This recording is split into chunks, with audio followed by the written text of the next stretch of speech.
والد جنت کا دروازہ ہے۔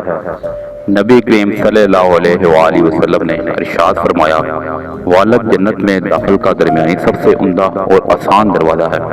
اب تم اس دروازے کو نافرمانی اور برے سلوک سے ضائع کر لو یا اطاعت و فرمانبرداری سے اس کو محفوظ کر لو۔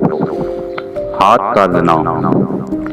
رسول صلی اللہ علیہ وآلہ وسلم نے ارشاد فرمایا، ہاتھوں کا زنا نامحرم عورت کو چھونا ہے، نماز سے گناہ کرتے ہیں۔ رسول صلی اللہ علیہ وآلہ وسلم نے ارشاد فرمایا، جب بندہ نماز کے لیے کھڑا ہوتا ہے تو اس کے سارے گناہ لا کر اس کے سر اور کندھوں پر رکھ دیے جاتے ہیں۔ جب رکوع اور سجدہ کرتا ہے تو وہ گناہ اس سے گر جاتے ہیں۔